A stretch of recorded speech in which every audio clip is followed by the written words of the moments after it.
दलितों के लिए बराबरी की बातें करना आसान है और उन्हें बराबरी का दर्जा देना बहुत मुश्किल है। अछूतों को समाज में बराबरी का दर्जा देने के लिए आरक्षण के सवाल पर सभा बंटी हुई थी।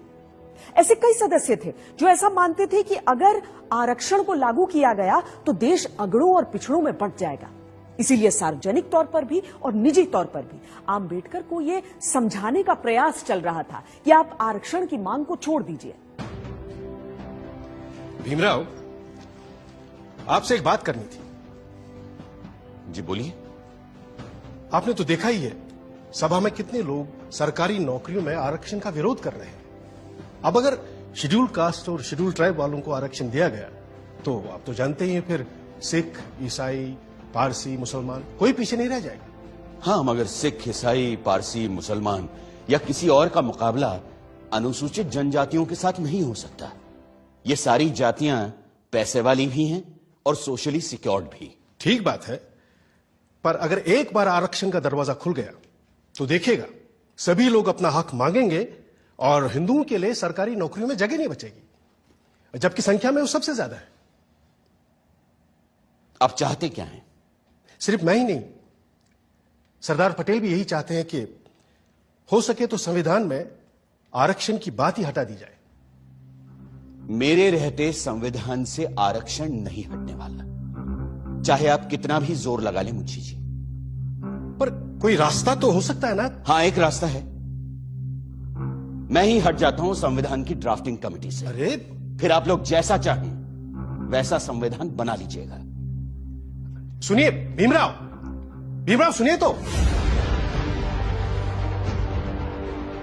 डॉक्टर आंबेडकर को लगा कि जिन दलितों की लड़ाई वो लड़ रहे हैं, अगर उनको ही जीने का अधिकार नहीं दिला पाए तो फिर संविधान सभा में रहने का फायदा क्या है।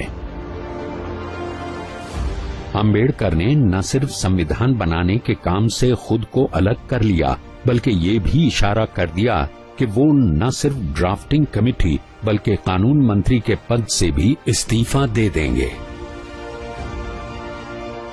इससे ऐसी खलबली मची कि आंबेडकर को मनाने खुद सरदार पटेल उनके घर पहुंच गए।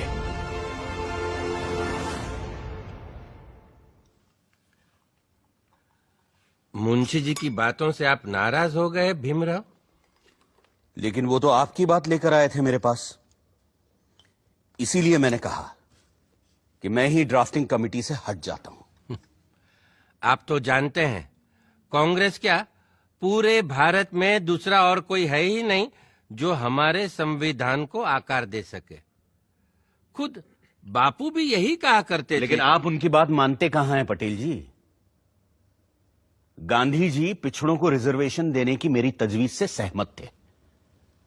पंडित नेहरू ने तो खुद पंडित होते हुए भी यह कहा कि सदियों से हिंदुओं ने निरीह अछूतों और आदिम जातियों को बेबसी, दरिद्रता और अशिक्षा में रखा।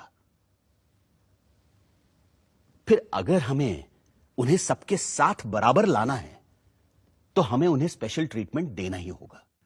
आपकी बात सही है, पर आप तो जानते हैं कि बड़े पदों पर हम मेरिट के आधार पर ही लोगों को ले पाएंगे। तो फिर क्लर्कों की नौकरी के लिए इतना बड़ा जोखिम उठाना? जोखिम? मुझे तो इसमें कोई खतरा नजर नहीं आता। खतरा यह है कि अगर हमने एक विशेष वर्ग को आरक्षण दे दिया तो बाकी के लोग भी आरक्षण की मांग करेंगे और भारत भर में जातिवाद का यह जहर फैलता जाएगा। जहर तो हमने पिया है सदियों से और फिर भी हम जिंदा हैं। रीढ़ की हड्डी तोड़ डाली आप लोगों ने हमारी, फिर भी हम लोग खड़े हैं। अरे एक बार हमें अपने बराबर आने का मौका तो दीजिए पटेल जी, फिर देखिए कैसे हम आगे निकल जाते हैं। और यह काम बिना आरक्षण के नहीं होगा। अगर फिर भी मेरी बातें आपको जहरीली लग रही हैं तो मैंने अपना इस्तीफा तैयार रखा है, आप खुद लेते जाइएगा। मैं बड़ा जिद्दी आदमी हूं आंबेडकर जी, लेकिन मूर्ख नहीं हूं। किसान हूं। देखकर ही बता सकता हूं कि कौन सा बीज कल मुझे अच्छी फसल देगा।